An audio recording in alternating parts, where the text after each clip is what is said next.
How's it going, everybody?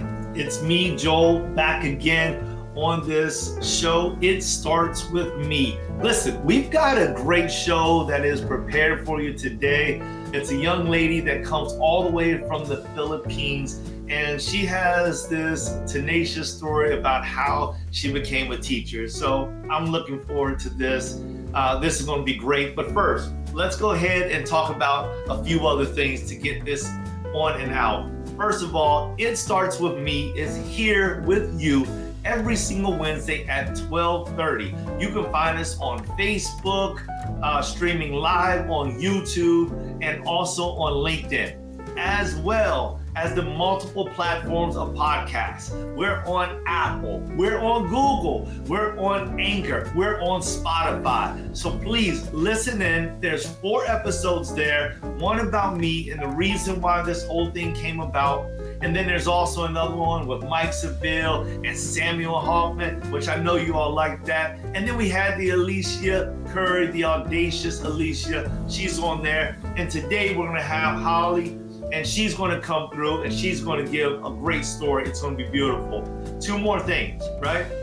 Motivational Mic Monday. You got to get in there. It's a quick live stream of about 15 minutes, sometimes a half hour, where Mike breaks down some of the complexities of real estate and also gives great tips on living and on structuring life from his analytical mind. Mike is a thinker, and if you want to understand something, DM him. You know, you can always get in touch with him. We have his contact information. DM us, and we'll get you in contact with him.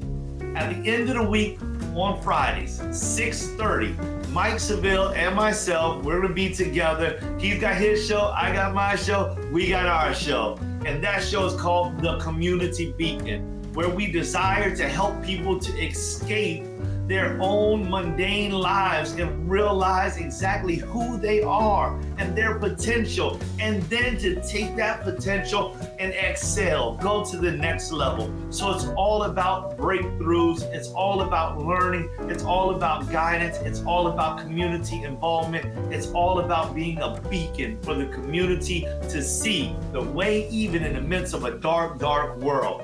All right. Let's get ready to rumble. Just kidding. There's no wrestling match coming on. We're bringing in Hollie, and she is coming from the Philippines, and she's ready to tell us a little bit more about why she became a teacher. Let's get at it. Hey, all. Yeah. Hi. I'm getting all the energy ramped up with that whole ready to rumble thing. Yeah.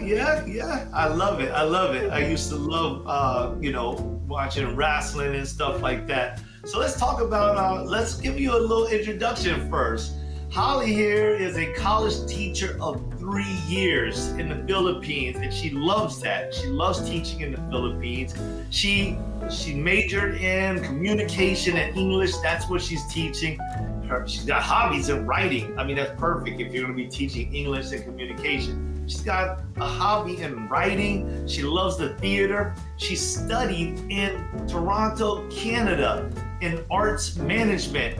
And she's been dealing with and friendship with our executive assistant, Anna, for at least a year, if not even more. But they've got a close relationship. I got a chance to hear them laughing and giggling and having a good time speaking with each other. So, Hollie, tell us a little more about yourself than that. I mean, what else could you add? Okay, in terms of adding more things, I don't know what makes me more out there, but I'm going to tell you I'm not an ordinary person because there's no such thing as ordinary. So I actually tend to speak up very randomly from time to time. Like when everyone is so quiet, And this actually applies and was very helpful in my class. Whenever they are quiet, I tend to blurt out some things that we can start talking about, and it actually helps us to, go into our lessons a little bit more easier, a little bit more casual. I'm a person who really is a fan of casual, like casual anything, casual wear, casual conversation, casual, like, casual friendships. I just like the feeling of being comfortable. And I think that's actually very helpful to establish not just with yourself, but also with my students, to have that casual relationship with them, that it doesn't feel very suffocating. So I think I really have this thing when it comes to, I will try to make anything into a story, because you know what? As I say in a journalism class that I have, everything is a story. Not everything has a story, but everything is a story. So I think we can, save that as my little bit of intro. I like it. I like it. That's a powerful statement right there. Make it a story. Make it a story, Yeah. and everything has it. Everything, like even a light bulb has a story, like where did it come from, like even a pebble has a story, even the puddle has a story, anything has its story. So that's something that I always have in mind in terms of writing, in terms of talking to people, in terms of looking at everything. So All right, I love it. So are you right-brained or left-brained? I am more heart person. Okay. All right. Fair enough. It's going to be a hard discussion if you're going to say, are you a right brain or a left brain? Because people already respond to, oh, this particular portion of your brain is artsy and this one is logic. Hey, I have a heart too, and you can cut them in two. So I'm okay with that. I'm more a heart person. You're a heart person. Okay. Yep. That's awesome. All right, I love it. So then, this becoming a teacher, because obviously you are a great communicator, and I love that you have the ability to open up to people. You call it random conversations, but I understand that because I feel like I have a little bit of a knack to figure out how to communicate with people as well. There's some lessons in networking where bringing up some sort of random information or notating something that somebody is wearing can actually start a network of influence and information sharing. What do you think about that? Yeah, they say that a small piece of a thought or a small piece of idea can actually propel you to start an even bigger conversation. And you know what? Even change the course of things. It's like a ripple effect. Just a single word is a ripple effect. So that's something that everyone can really look into, because it's a big thing. The words that we're using, the things that we're thinking about are always going to be a very big effect in the future, in everything that you're going to moving forward. Agreed. So then, with stepping into why you became a teacher, tell me a little bit about what was your inspiration? What was the ripple, the effect, like the stone tossed into the pond or the lake called Hollie that caused you to become a teacher? Okay, this is actually quite a story. It's not really an inspiration. It was like a moment that came out of nowhere, because I was actually staying, and currently I am in the south. Currently, but before I got the opportunity to be a teacher, I was in the north. They call it north of the Philippines, actually north of Metro Manila. So I was there, and I got a call from a friend saying, oh, you know what, a friend of ours is asking, do you want to teach, or are you up for teaching? And I was saying, I don't know, because teaching was never really in the plan for me. It was never really a goal for anything, especially as I was thinking, you know what, comm people or communication people has to be in the broadcasting network. People in communication needs to be in PR. They have to be in advertising. I was so stuck in that stigma and that thought. But then, I kind of said, but teaching is also comm. Teaching is also communicating with people and having to make them understand that this is important. The lessons that you're going to teach them is important. So you know what? I grabbed the opportunity. And this was the funny part, because after I said, you know what? Let's do it. She said, can you do it tomorrow? And I said, no. And then I said, can you not prepare a demo for tomorrow? A teaching demo for tomorrow? It's like, girl, this came to me at nighttime. You tell me this at nighttime. You want me to do this in the morning? No. But I will tell you that I can do it the next day. I will do it the next day. And I will tell my dad, who I was living with at that time, and I'm still living with him. We basically just moved back home.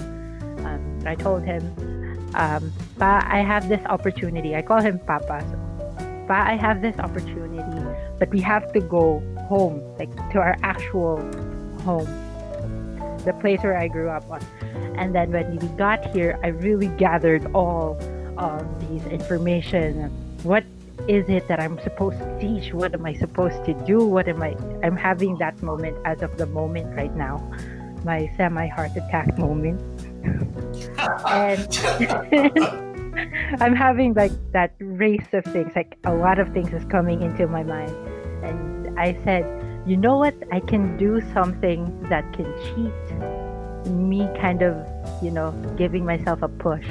And what I talked about in my demo was tips or do's and don'ts in public speaking. to kind of remind myself when I was doing that particular demo, that teaching demo.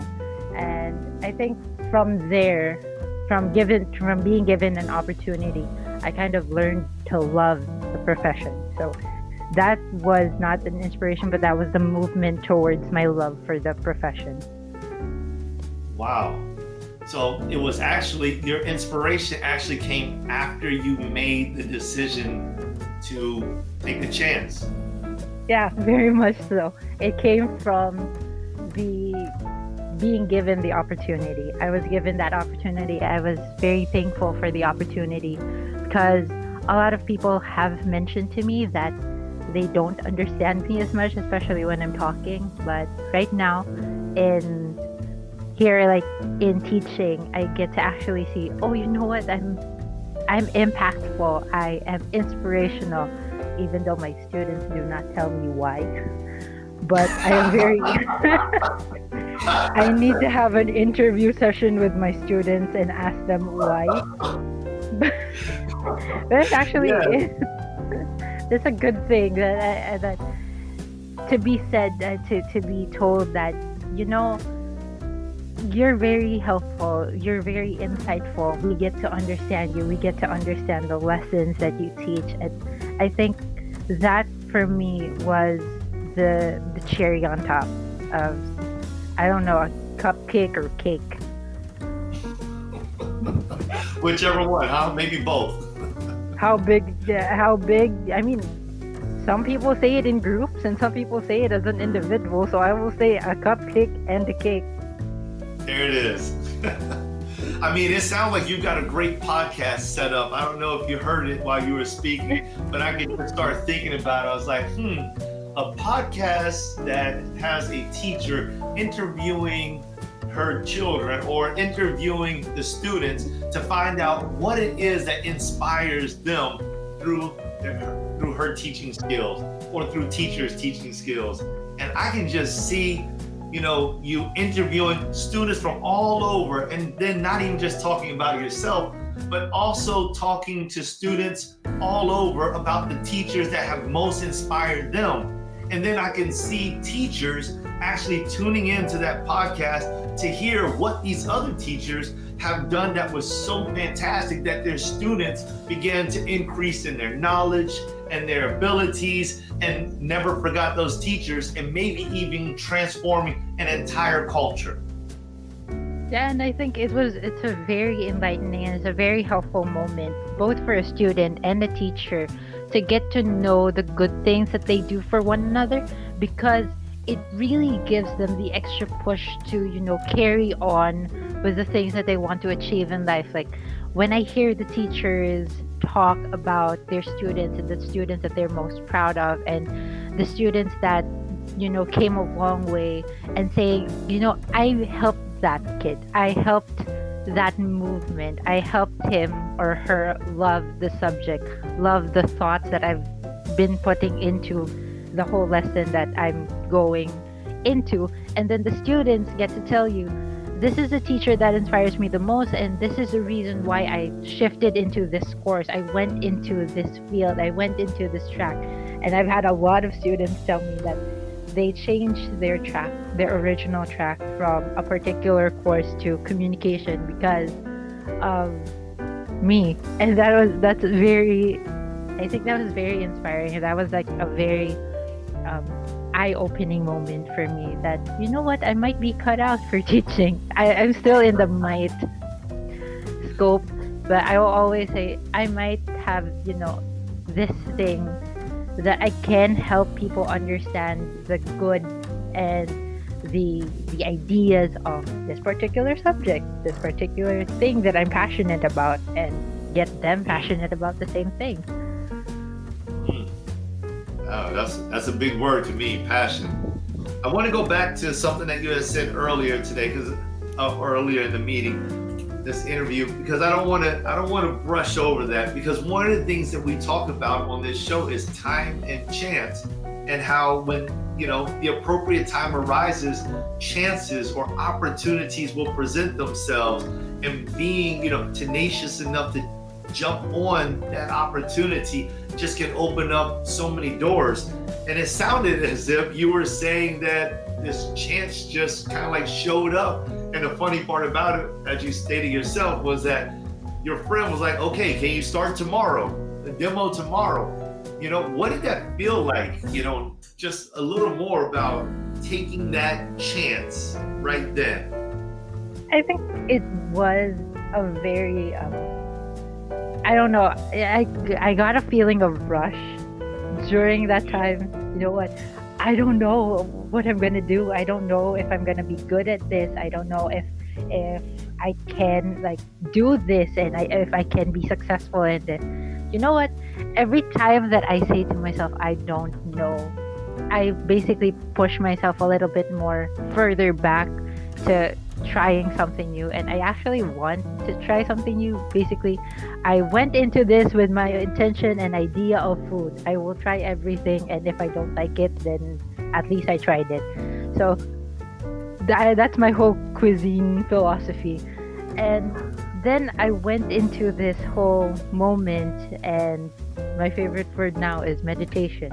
I said, you know what, I'm just gonna dive into this. I'm going to dive headfirst into this.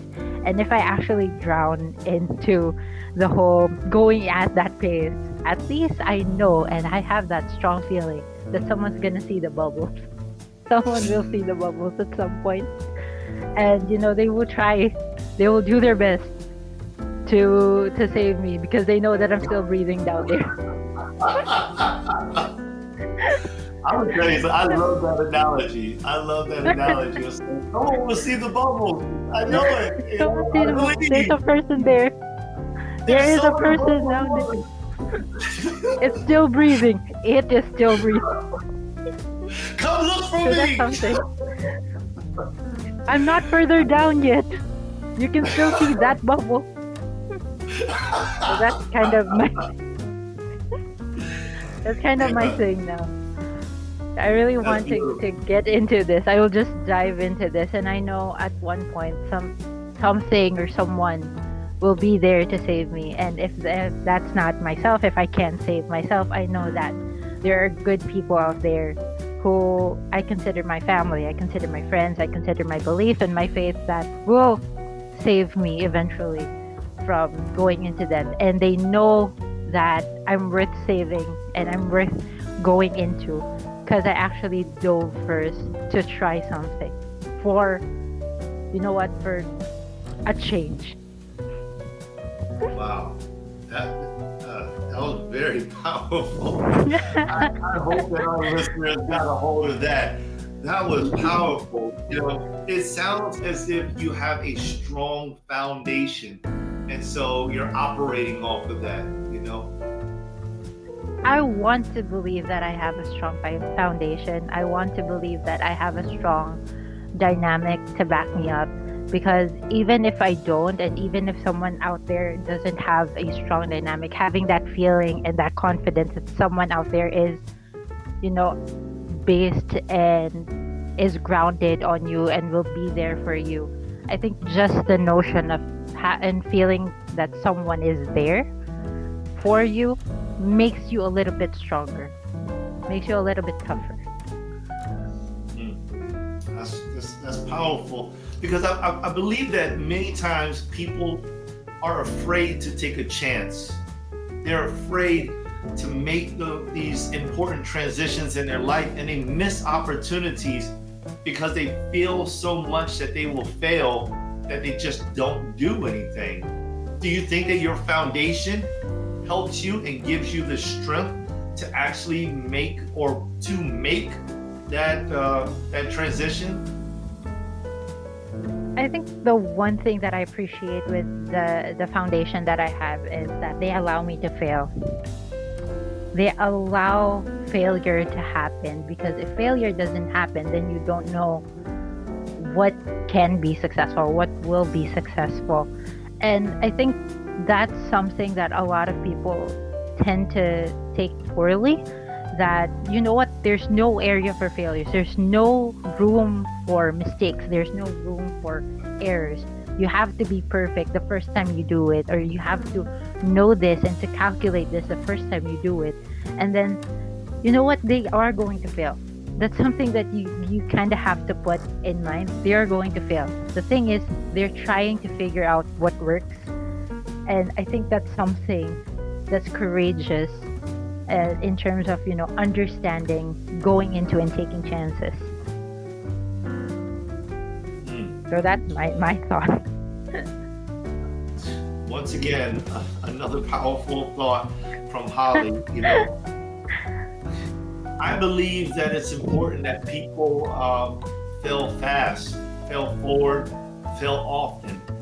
You know, because I believe that through failure we learn so much, and we have an opportunity to become greater so long as we persevere. What do you think about that thought? I think, and I believe in that thought, because if you don't fail, then success doesn't really have worth, because you didn't have a hard time getting there. You didn't have to work on getting there. I think that's one thing that I'm going to say, and I really, really value the whole, you know what, we allow, and you're going to be allowed to fail, and you're going to fail a lot of times. But the thing is, at least you're keeping on, you're going, and you're continuously trying, you're continuously moving towards that. And it's okay to stop for a while. At least when you're stopping, you're saying, I'm stopping, I'm resting, but I'm not, you know, I'm not giving up, I'm not saying no more to that one step. And I think, yeah, I really love the foundation of, I want my students to know it's okay to fail. It's okay to fail from time to time. You don't need to keep on being perfect. Keep on being okay. Keep on being, you know, the best. Because if you're best, and if you're going to keep putting in your best, you're going to burn yourself out. And it's going to really take a toll on you. And I've seen that. I've seen that with a lot of people. I even saw that with myself. I've seen that with myself a lot of times. And I think that's something that I really want to instill with a lot of my students, a lot of the people going forward. Again, I mean, you are an extremely wise individual. And just how you said that, you know, you believe in the failure, because if you don't fail, success doesn't have a chance to birth. And that's powerful. I mean, that's powerful. It's almost as if you said that failure can be a transitional phase into success. Yeah, and I believe failure gives success a spotlight. That's something. Failure gives success a spotlight. You don't celebrate things I that love are not it. I love it. beautiful. We're gonna have to do some more work after this. So Okay, so let me ask you a few other questions. Is that all right? yeah, that's okay. Go ahead. Okay, so since you have made this transition, from the mindset of where you had to be into broadcasting because you were in communications and you opened up the door into teaching, since you became this teacher, what was the most difficult moment that you've had? I think it's the feeling of, and even though they say that in teaching you're constantly met with different people, I find it that stagnancy was one thing that was difficult for me. Like it felt like this is where I am and I'm not growing anymore. I'm not growing as an individual anymore. So I had that moment. Even when I was like meeting a lot of kids, I was meeting a lot of teens. I'm not just in college, I'm not just teaching college, I was also teaching senior high school. And at that moment I was saying, am I doing things on repeat? Am I doing things as a routine? Am I still doing it because it invites a certain feeling inside of me? Like, am I still happy? I was having those moments. So Wow. hitting the second year of my teaching, that's kind of what I felt was a difficult moment for me. The stagnancy and the questioning why, like, what's happening, what's going to be the next thing that's going to happen, or the next big thing that's going to happen. So would you say that this is, are you still in that place now? Do you still feel that now? From time to time, yeah, I still have those moments where I feel like, I need to sit down and question some things. But when I look back to my students, when I look into the whole idea of, it makes me happy that I can help them. It gives me something to have to battle with. And I don't know, a lot of people, especially people in theater, love drama. So I like the drama that's happening inside my mind. The stagnancy and the inspiration and the questions and the love and the passion. So it's basically me talking as if I'm giving a plot to a theatric play that's going to happen inside my own mind. Oh my God, you are so creative. You're so creative. I relate a lot. I really hope so. I really hope so. I think I need to conceptualize sticker quotes. I think you will do well with that. I think you will do really well with that. So what are some techniques that you're using, or are you using any techniques to kind of help motivate yourself in the midst of this, feeling of possible non-growth? The techniques that I'm doing, I have this concept of what is the selfish thing that I can do and what's the unselfish thing that I can do. And that's that one thing that I use constantly. Like, I'm doing this selfishly and I'm doing this unselfishly because. So the reason for that is when I'm thinking, and there has been a lot of thoughts, like when you think about yourself in the moment, it's selfish. When you think about other people, it's selfless. So I have that moment, like, where am I going to benefit the most? Where am I going to feel like myself the most in a situation or in a moment that's where I go into. But I level it with the moment that, you know what, this time I'm not going to think about myself. I'm going to think about the others. And that kind of helps me balance some of the things that I'm struggling with and some of the things that I'm thinking about, because I get to focus back on myself and I get to focus on them. That's a powerful thing. And that's a life lesson for many people, because sometimes we do get bogged down in our own thoughts, and we kind of lose the purpose and the plan of the purpose. And sometimes you have to, I shouldn't say purpose, I should say process. And sometimes we lose the understanding that we have to trust the process. We have to go through certain things. Yeah, I love that.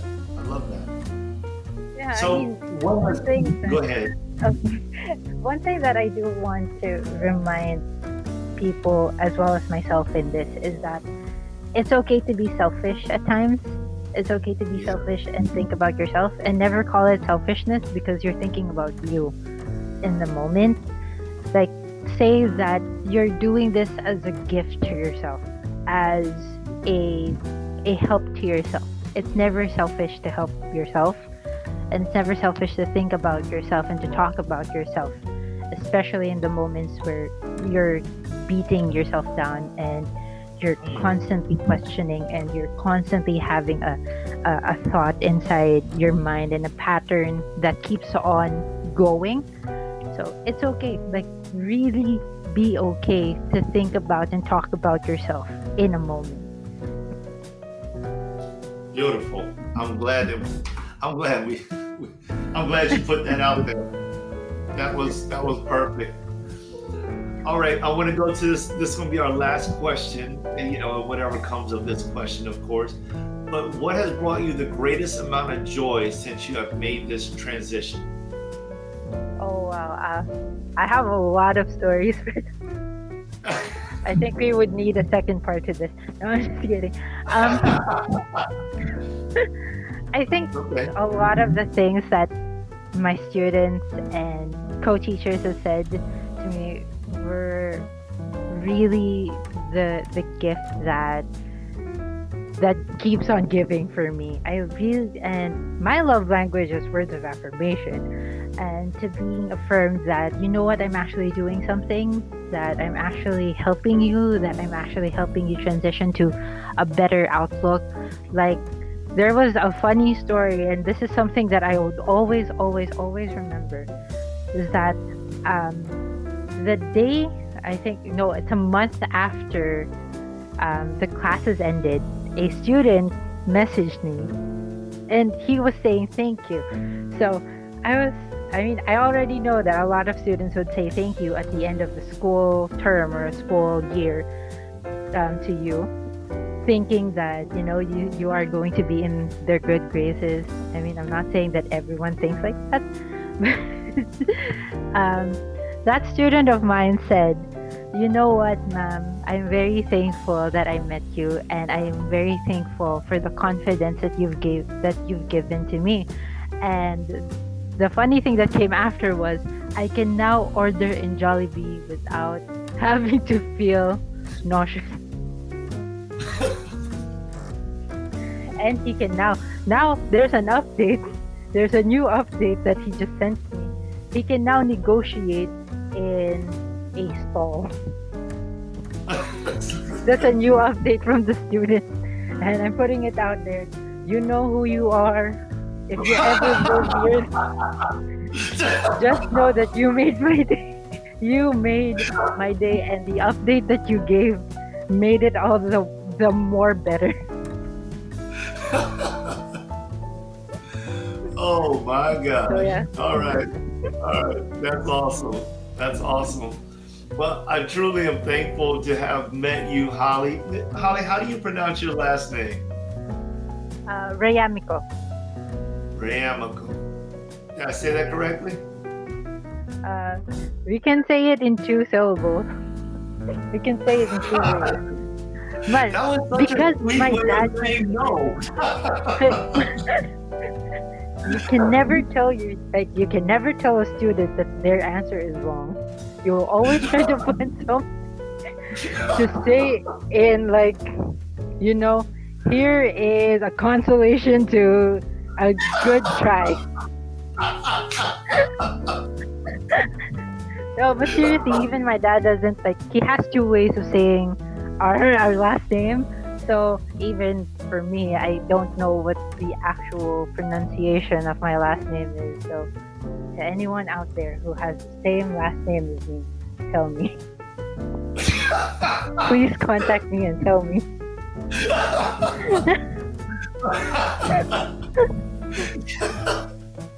All right. So, hey, everybody, this is the wonderful Hollie Reamico. Oh, please help me one more time. Hollie Reamico. Hollie Reamico. Miko. Yeah. Miko. All right, I'm not going to say it again because I think I got it pretty close. Okay. She's a wonderful teacher in the Philippines, and I hope that she comes back onto our show. Is there any last comments that you would like to leave a lasting impression? Again, to the family members out there who has the same last name as me, you know what to do. Contact me, find me. If you have the same last name, tell me how you say it, because even I don't know. No, but seriously,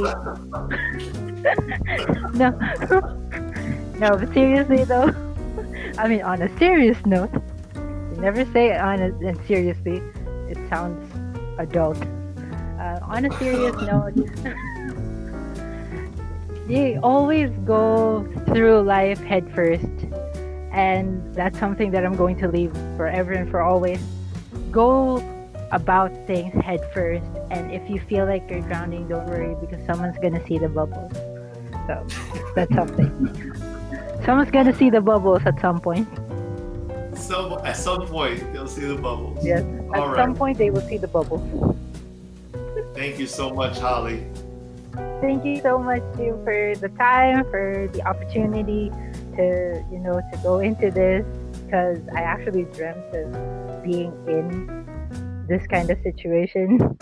I never thought it would happen. I never thought that 2022 would give me that opportunity, but you gave me at the end of January. So thank you very much. Thank you. Definitely our pleasure. Shout out to Anna who set this whole thing up. This was a beautiful time. Anna, do you wanna say anything before we close out? Yes, I do. Mom Holly, I will be your first guest to that teacher podcast, if you please. Don't worry, we're already connected. I'm gonna send you a message. PM is the PM is Yes, the key. Mom. Also, I also wanted to say that I am thankful that I met you and that you said yes to that offer from your friend like 2 years ago.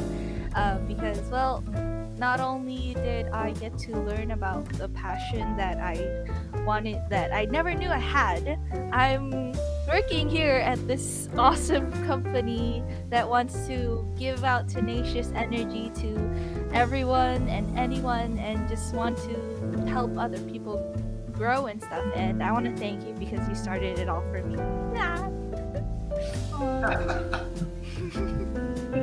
They will tell you what made them want to do it, but they will never tell you what inspired them to. But you know that it's you. So I'm very thankful for that, Anna. And I'm very thankful for meeting you as well. You are a very, very bright, both as as an individual and your hair color bright.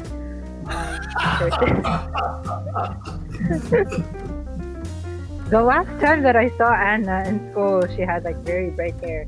So that's always going to be a lasting. So that's a very lasting impression, and I'm very happy to have met you. I've seen you grow, at least in the year that I've met you and I've taught you. And I really hope that we can foster a more deeper relationship, or deeper friendship, and a deeper mentorship if I can. And yeah, I love you. I love you too. That's sweet. Well, thank you both for this wonderful interview. All right, let's go ahead and roll the tape. Have a good one, Holly. Thank you again. Thank you so much. All right, everybody. Well, you were here. That was our 5th episode, I believe, that is going to be airing. And we're just glad to be here. Remember, it starts with you. It starts with me. Peace.